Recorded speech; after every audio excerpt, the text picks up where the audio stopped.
तो dear students, आज हम लोग स्टार्ट करने जा रहे हैं वेक्टर।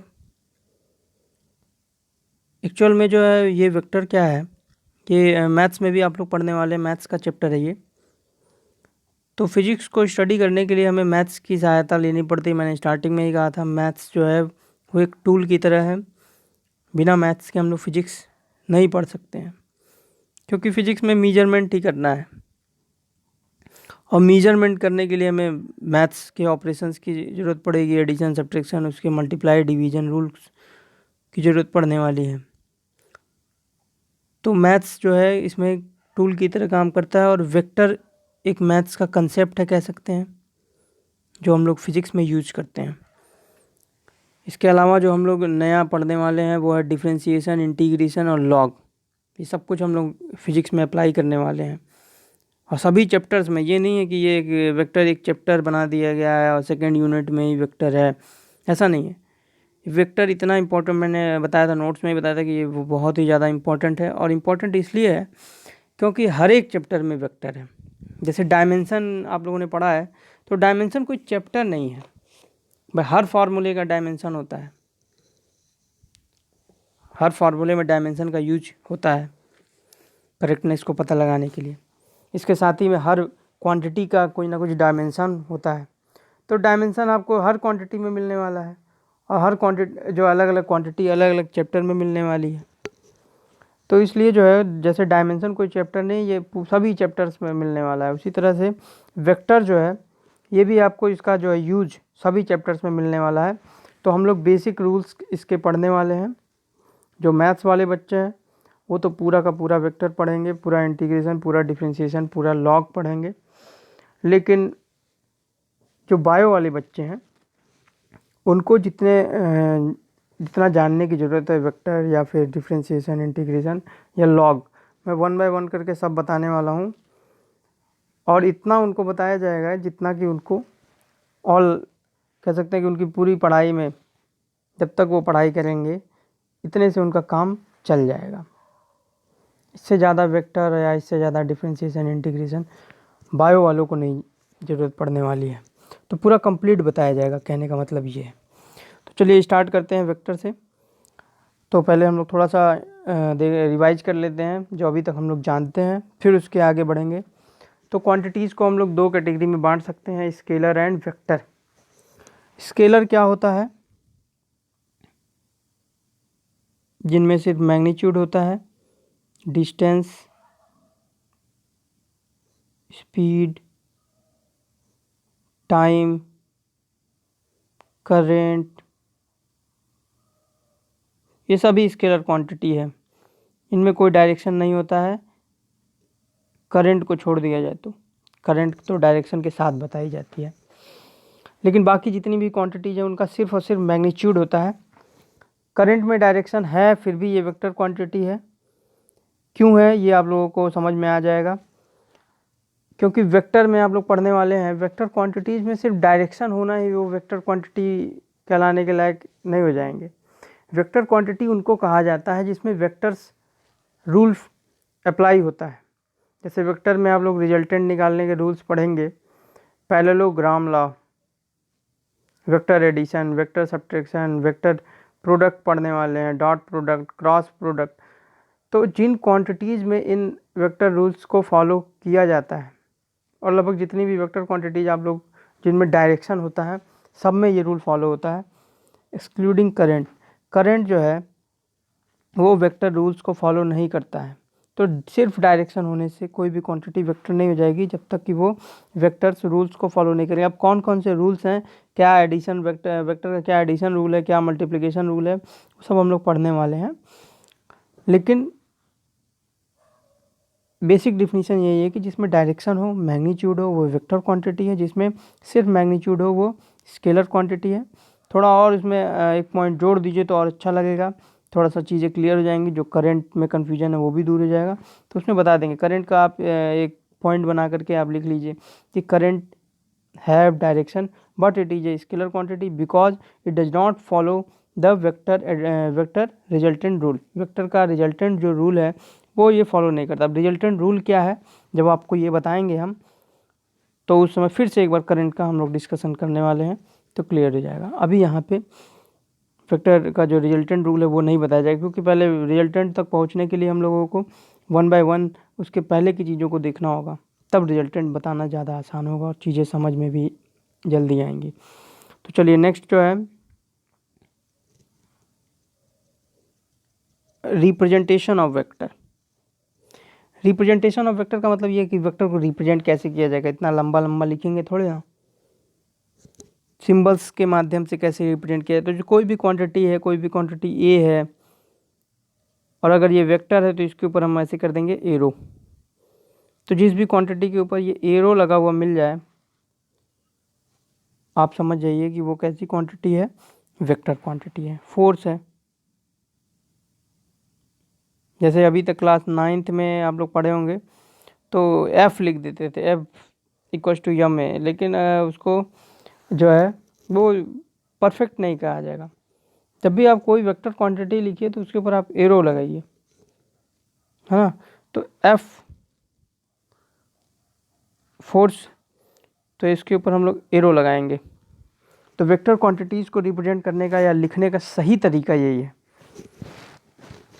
जब भी इनको हम लोग सिंबल के फॉर्म में लिखेंगे, उनके ऊपर क्या लगा देंगे, एरो का सिंबल लगा देंगे। अब एरो का भी पार्ट आप थोड़ा सा दिमाग में रखिए, क्योंकि इसका यूज हम लोग पढ़ने वाले हैं एडिशन और सब्ट्रैक्शन जब पढ़ेंगे तो वेक्टर का ये जो इनिशियल पॉइंट है, कह सकते भाई वेक्टर यहीं से स्टार्ट हुआ है, तो इनिशियल जो पॉइंट है वो कहलाता है टेल, पूंछ, और जो इसका ये वाला पार्ट दिख रहा होगा ये कहलाता है हेड। तो हेड एंड टेल, हाँ। ये टर्म दिमाग में रखिए, क्योंकि जब हम इसका अप्लाई करेंगे तो वहाँ पे ये पता होना चाहिए कि टेल क्या होता है, हेड क्या होता है। जब हम वेक्टर एडिशंस पढ़ेंगे, सब्ट्रैक्शंस पढ़ेंगे, तो उसमें हेड और टेल का बहुत यूज है। तो हेड और टेल हो गया। तो रिप्रेजेंट करने का तरीका आप लोगों ने देखा कि सिंबल के ऊपर क्या कर देते हैं, सिंपली एक एरो बना देंगे और वो क्वांटिटी कही जाएगी कैसी, वेक्टर क्वांटिटी। इसके अलावा जो है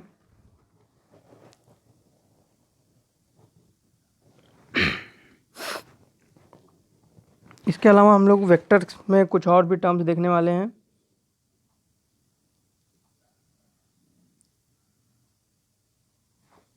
पोलर वेक्टर और एक्सियल वेक्टर।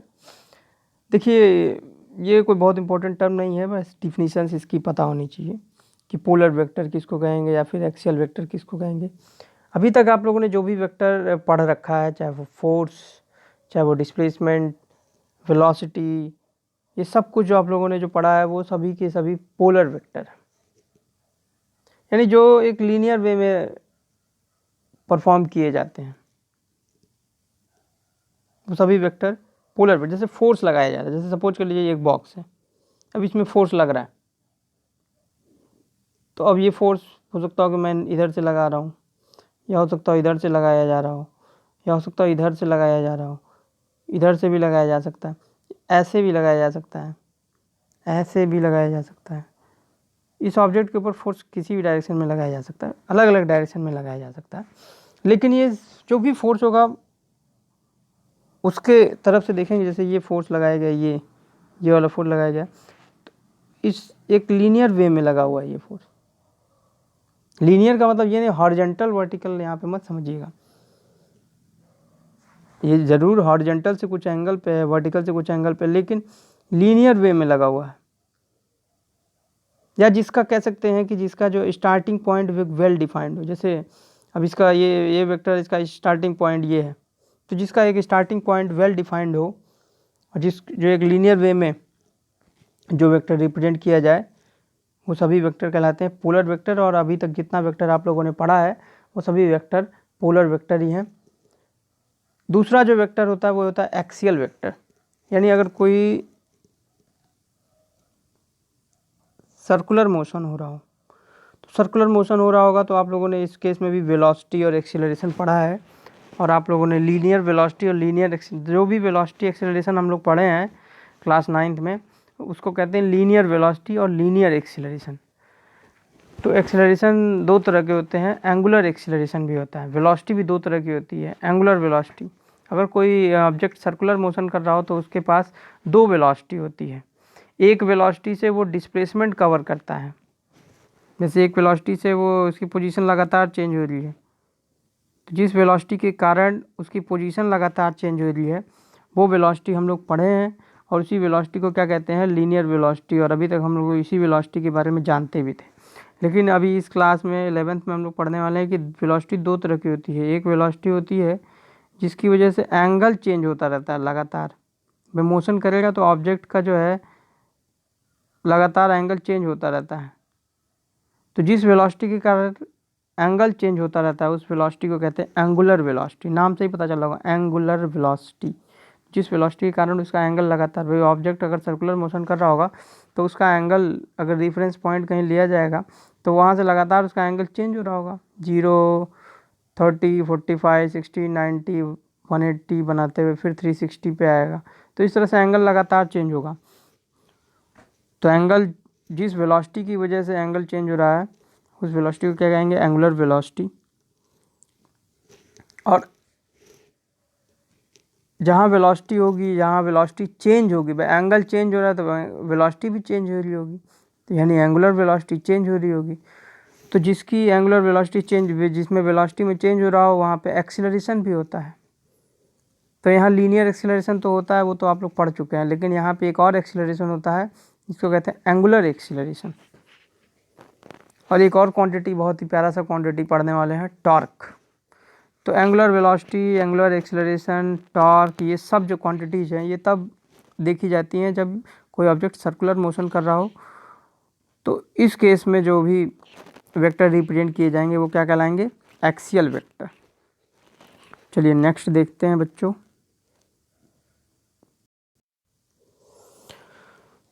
और भी कुछ वेक्टर के टाइप हैं। तो इक्वल वेक्टर, अनइक्वल वेक्टर। तो नाम से पता चल रहा है इक्वल वेक्टर, यानी दो वेक्टर्स को इक्वल तभी कहा जाएगा जब उनका मैग्नीट्यूड और डायरेक्शन दोनों ही सेम हो। जैसे कि ये कोई वेक्टर है, फोर्स है, सपोज कर लीजिए ये फोर्स इस डायरेक्शन में लगाया जा रहा है जिसकी वैल्यू क्या है, 2 न्यूटन। और एक दूसरा फोर्स लगाया जा रहा है इसी डायरेक्शन में, F1 F2 है ये, इसकी भी वैल्यू भी 2 न्यूटन है और डायरेक्शन तो देख ही रहे हैं, दोनों ही नॉर्थ डायरेक्शन या जो भी डायरेक्शन है सेम डायरेक्शन है। तो इन दोनों वेक्टर्स को क्या कहेंगे, ये वेक्टर्स कैसे हैं, इक्वल वेक्टर है। और अगर F1 की डायरेक्शन ये है और F2 की डायरेक्शन अपोजिट हो जाए, मैग्नीट्यूड भले ही सेम हो, दोनों ही 2 न्यूटन है यहाँ पे भी, लेकिन इनका डायरेक्शन अपोजिट हो गया तो ये अनइक्वल वेक्टर होंगे और इनको कहा जाएगा नेगेटिव वेक्टर।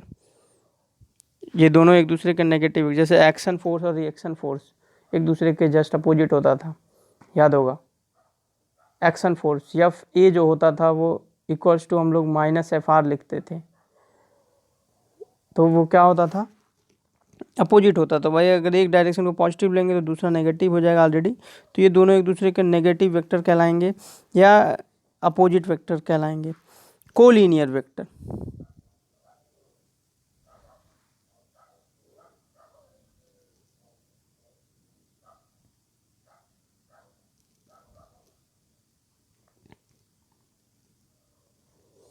कोलिनियर वेक्टर किसको कहते हैं,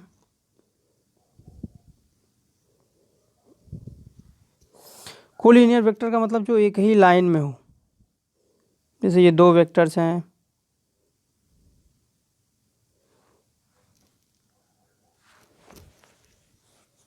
एक ही लाइन में, कहने का मतलब ये है, ऐसे समझिए कि दो वेक्टर्स जिनका डायरेक्शन या तो सेम हो, दो वेक्टर्स जिनका डायरेक्शन या तो सेम हो या जस्ट अपोजिट हो, या एक मैथमेटिकल टर्म में मैं बता दूं कि दो वेक्टर जिनके बीच में या तो एंगल 0 डिग्री का हो या तो एंगल 180 डिग्री का हो। जैसे मैंने यहाँ दो वेक्टर बना रखा है, vector A B C D, है ना, 4 वेक्टर्स हैं, vector A, vector B, vector C, vector D, है ना। तो आप देख रहे होंगे कि ए और बी जो है दोनों एक ही डायरेक्शन में है। तो एक ही डायरेक्शन में मतलब इनके बीच में एंगल कितना है, 0 है। तो दो वेक्टर्स जिनके बीच में या तो एंगल 0 डिग्री हो उसी तरह अगर आप बी और सी देखेंगे दोनों वेक्टर, तो ये दोनों एक दूसरे के जस्ट अपोजिट हैं, यानी इनके बीच में एंगल 180 डिग्री का है, लेकिन है ये लीनियर, एंगल जस्ट उल्टा हो गया है। वही लाइन अगर चाहे तो हम जोड़ेंगे तो एक ही लाइन बनेगा। तो ये वेक्टर्स कैसे कहलाएंगे? Collinear vector. इनको एक लाइन में जोड़ा जा सकता है, क्योंकि एक या तो इनके बीच में एंगल कितना है, 0 डिग्री और 180 डिग्री। तो collinear vectors are those vectors which are in same direction, या ऐसे कह सकते हैं which are in same direction और इन जस्ट अपोजिट डायरेक्शन, या एंगल के फॉर्म में बताना चाहें तो कह सकते हैं कि collinear vectors are those vectors which have angle 0 degree और angle difference of 180 degree, which have angle difference of 0 degree और एंगल डिफरेंस ऑफ 180 डिग्री। जिनके बीच में एंगल का डिफरेंस जो होना चाहिए वो या तो 0 डिग्री का हो या 180 डिग्री का एंगल डिफरेंस हो, ना इससे ज़्यादा हो ना इससे कम हो, तो वो वेक्टर्स क्या कहलाएंगे? Collinear vectors. पढ़े होंगे आप लोग क्लास 10th में, कोलीनियरिटी पढ़े होंगे, लीनियरिटी कोलीनियरिटी प्रूव करना। तो बिल्कुल यहाँ पे भी वही है, टर्म वही है, काम यहाँ पे वही है, बस डायरेक्शन का यहाँ पे थोड़ा सा खेल है। को इनिशियल वेक्टर, अगला जो है को इनिशियल वेक्टर। तो देखिए दो वेक्टर्स जिनका इनिशियल पॉइंट एक ही हो, जैसे यहाँ पे, जैसे ये जो 4 वेक्टर मैंने बनाया है, ये चारों वेक्टर का इनिशियल पॉइंट अलग अलग है। एक वेक्टर यहाँ स्टार्ट हो रहा है, एक वेक्टर यहाँ स्टार्ट हो रहा है, ये वाला यहाँ से स्टार्ट हुआ, ये यहाँ से स्टार्ट हुआ, एक जगह से स्टार्ट नहीं हुआ है, चाहे ये पैरेलल है, कोलिनियर है, लेकिन ये वेक्टर्स का स्टार्टिंग पॉइंट अलग है। लेकिन अगर दो वेक्टर्स का इनिशियल पॉइंट एक ही जगह हो, एक ही पॉइंट से, जैसे ये जो वेक्टर है, जो कि मैं ऊपर वाला डिलीट कर दूँ,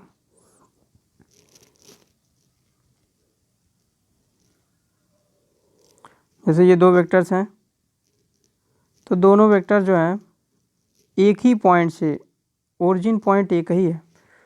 अब चाहे उनके बीच में एंगल कितना भी हो, 30 हो, 60 हो, 90 हो, कितना भी हो, लेकिन अगर दो वेक्टर्स के बीच में एंगल जो है, दो वेक्टर्स एक ही पॉइंट से स्टार्ट हो रहे हैं, एंगल कुछ भी हो, दो वेक्टर्स एक ही पॉइंट से स्टार्ट हो रहे हैं, एक ही ओरिजिन से स्टार्ट हो रहे हैं, तो वो क्या कहलाएंगे? को इनिशियल। नाम ही है को इनिशियल।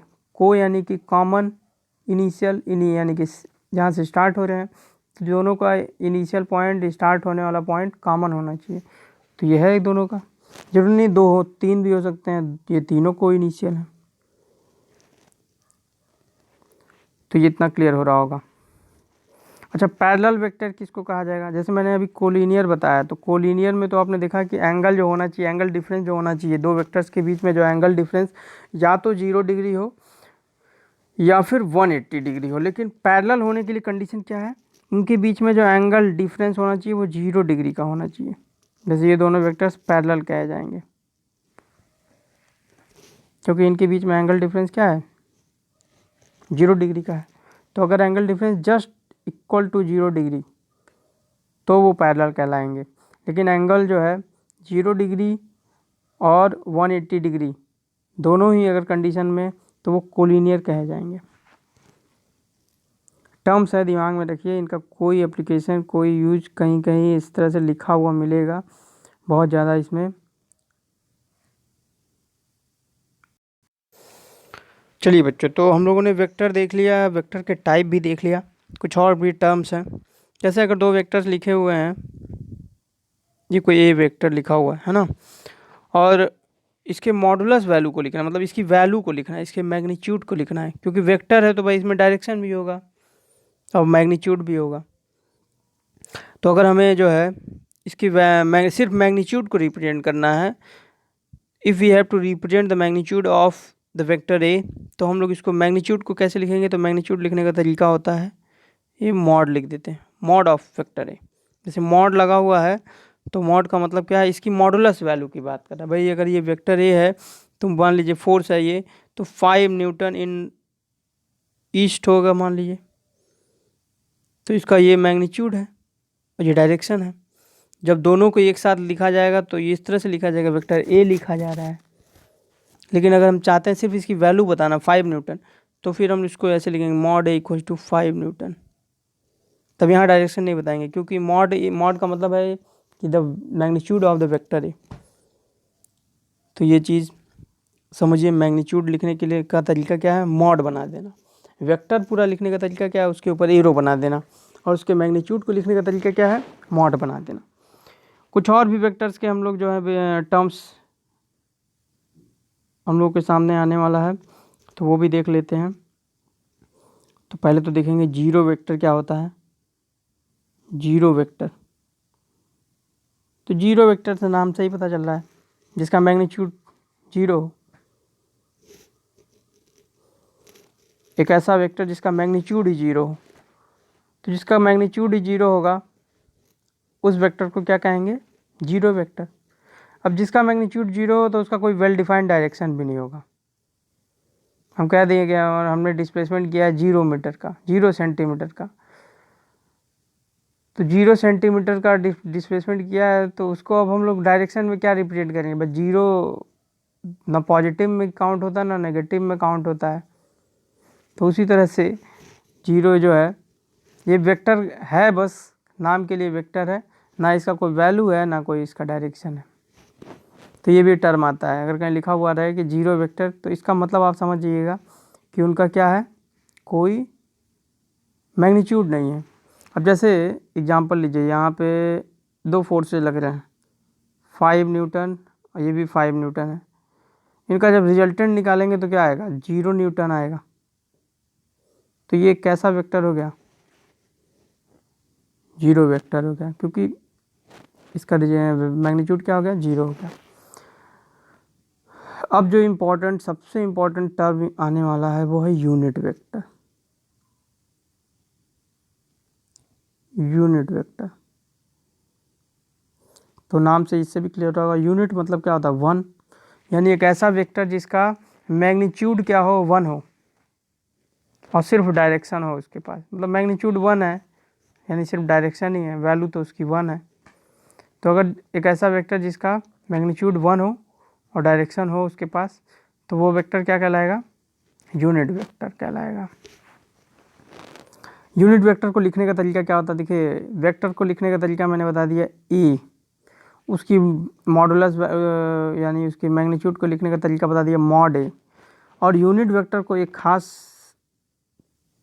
तरह से रिप्रेजेंट किया था, इस तरह से, ए कैप। ये जो आप ऐसे देख रहे हैं ये ट्रायंगल नहीं है, खुला हुआ, ये दो एंगल जैसा बना हुआ है।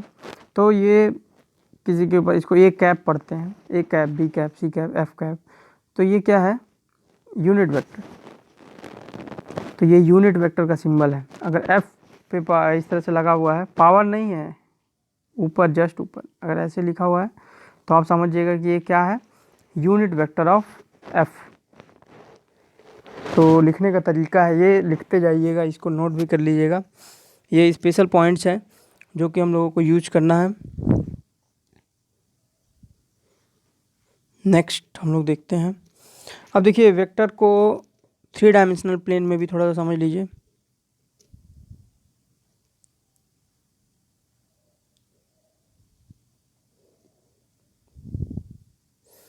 X axis, Y axis, Z axis. 3 dimensional plane का मतलब ये होगा कि यहाँ पे तीनों ही एक्सिस, एक्स एक्सिस भी है, वाई एक्सिस, जेड एक्सिस, इसका जस्ट अपोजिट कर दीजिए तो ये माइनस एक्स हो जाएगा, ये माइनस वाई हो जाएगा, ये माइनस जेड भी हो जाएगा, ये प्लस जेड, है ना। मैंने सभी जो एक्सिस हैं उनका अपोजिट एंड भी ले लिया है। तो एक्स से माइनस एक्स इधर, Y minus Y, Z minus Z. तो अगर हम लोगों को वेक्टर को एक्सिस के फॉर्म में लिखना होगा तो कैसे लिखा जाएगा, तो देखिए उसको लिखने का तरीका क्या होता है।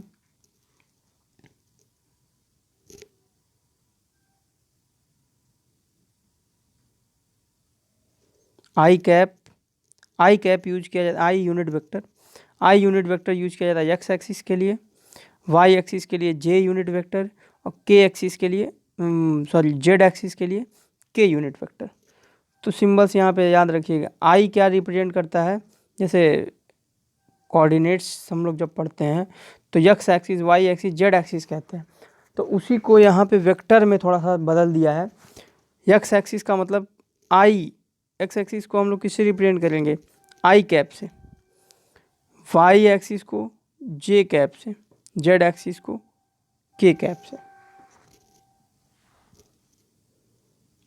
तो एक्स के लिए आई, वाई के लिए जे एंड जेड के लिए के। उसी तरह माइनस एक्स के लिए माइनस आई हो जाएगा, माइनस वाई के लिए माइनस जे, माइनस जेड के लिए माइनस के। चलिए नेक्स्ट हम लोग कुछ इसका यूज देख लेते हैं। तो सपोज कर लीजिए कोई वेक्टर लिखा हुआ है, कोई ए वेक्टर लिखा हुआ है 2i + 3j + 2k लिखा हुआ है, 3 डायमेंशनल प्लेन में इसको रिप्रेजेंट किया जाएगा। तो ये 2i 3j 2k वेक्टर लिखा हुआ है, कोई ए वेक्टर है। अब इसका हम लोगों को कह रहा है इसका मैग्नीट्यूड बताइए, मैग्नीट्यूड इसका। तो यानी कि हम लोग क्या निकालने के लिए कह रहा है, मॉडुलस वैल्यू ऑफ ए निकालने के लिए कह रहा है। तो मॉडुलस ए निकालने का तरीका क्या होता है,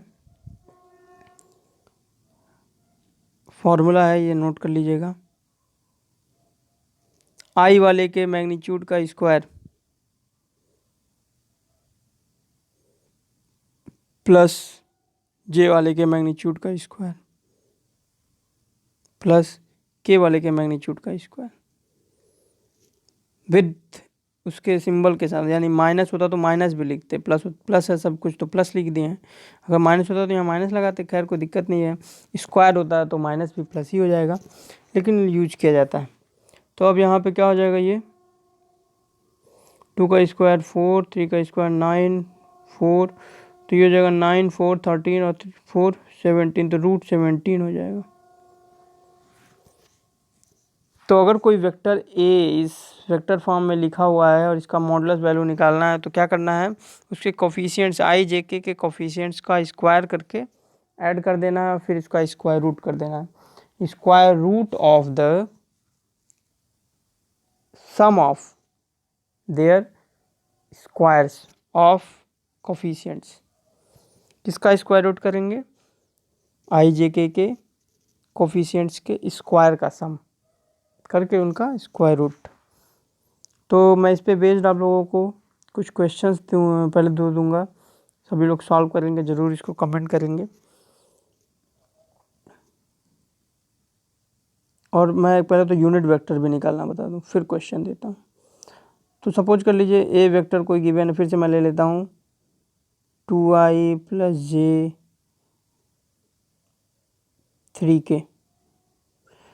अभी हम लोगों को यूनिट वेक्टर निकालने के लिए कह रहा है, ए वेक्टर दिया है और इसका यूनिट वेक्टर निकालने के लिए कह रहा है। तो ए का यूनिट वेक्टर निकालने का फॉर्मूला होता है, ए वेक्टर में क्या करते हैं, उसकी मॉडुलस वैल्यू से डिवाइड कर देते हैं। ये फार्मूला है, किसी भी वेक्टर का यूनिट वेक्टर निकालना आना चाहिए आप लोगों को, और उसका मैग्नीट्यूड भी निकालना आना चाहिए। तो मैग्नीट्यूड निकालने का तरीका बता दिया कि रूट कर देंगे और कोफिशिएंट्स का स्क्वायर करके ऐड कर देंगे। और उसका यूनिट वेक्टर निकालना है तो क्या करेंगे, उसी वेक्टर में जो मैग्नीट्यूड आया है उससे डिवाइड कर देंगे। तो हम लोग इस क्वेश्चन में इसका मैग्नीट्यूड भी निकालेंगे और प्लस इस फार्मूले की सहायता से इसका यूनिट वेक्टर भी निकालेंगे। तो आइए, ये यूनिट वेक्टर निकालने का तरीका है। तो चलिए पहले हम लोग इसका मैग्नीट्यूड निकालते हैं, फार्मूला नोट कर लीजिएगा। चलिए तो इसका मॉड वैल्यू निकाल देते हैं। मॉड वैल्यू निकालने का मैंने बताया है, तो 2 का स्क्वायर 4, 1 का स्क्वायर 1 ही होगा, -3 का स्क्वायर करेंगे तो 9 हो जाएगा।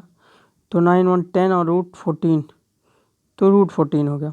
तो मॉड ए की वैल्यू निकल गई √14, इसको नोट कर लीजिएगा। अब नेक्स्ट जो है हम लोग इसको निकालने वाले हैं unit vector.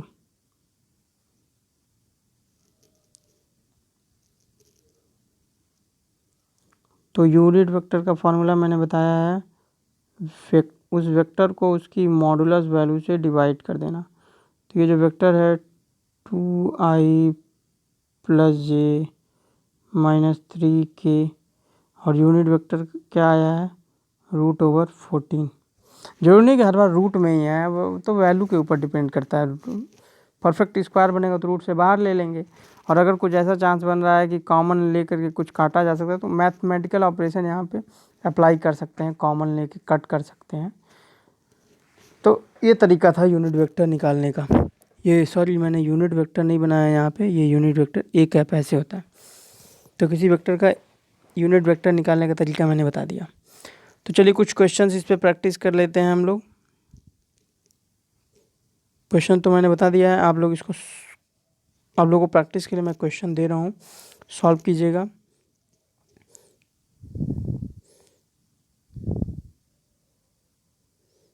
To Y minus के